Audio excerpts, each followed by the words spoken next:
you're an Oscar nominee, of course. Otherwise, like, why would you be here? Yeah, exactly. Congratulations. I definitely want to start there. Once you first learned of your Oscar nomination, like, what went through your bones? What went through your mind? And where were you? I was at home. It was, 6 a.m., I think, for a lot of us in the world. It was very early. We co-directed this project, and he was in New Zealand. And we got the news. I'm crying, sweating, probably in the bathroom. I had a full body metamorphosis, and I called him immediately, and he was like, "What? What?" So it's just unbelievable. Did you think that when working on this project, especially alongside your husband, Yeah. did you ever think and say to yourself, like, this is going to be the gig that gets me one step closer to an Oscar? Never. It never even crossed our minds. Usually we make big dumb comedies, and so the whole project was just delightful and beautiful to work on, but it wasn't in the back of our minds. And I think that's the best way to go into it, not expecting.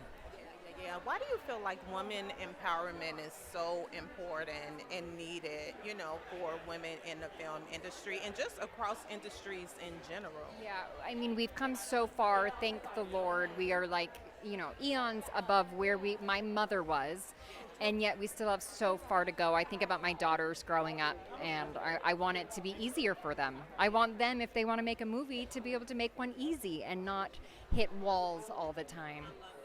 And I love the fact that you have daughters, because that leads me to ask you, when it comes to changes that still needs to be made, in this industry, like, what are some of the steps that you feel like us women can, begin to take and continue to take? This is going to be, silly, but we should not have 12-hour work days. You can't be a mother. You can't be a human and work those hours. And so I think hours need to be more normal. Like, we need to be able to have a balance of church and state, baby.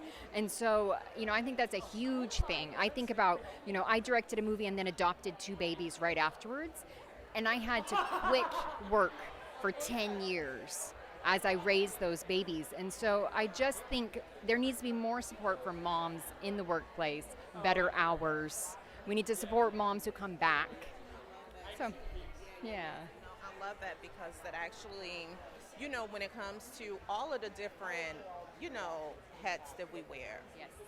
high heels that we step into, tennis shoes that we run in, being mom, being wife, being a best friend, a daughter, a niece, a auntie, a sister, so on and so forth. Like, throughout the duration of your career, how have you been able to balance all of that while staying sane?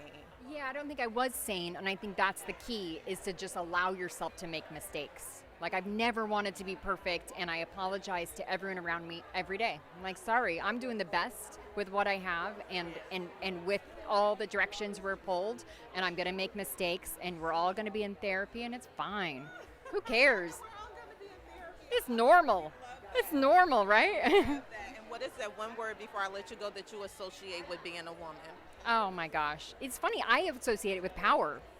I think of it as power, because I know even though we don't have the power, we are the most powerful. We are, behind all of those dumb white men, there is a woman.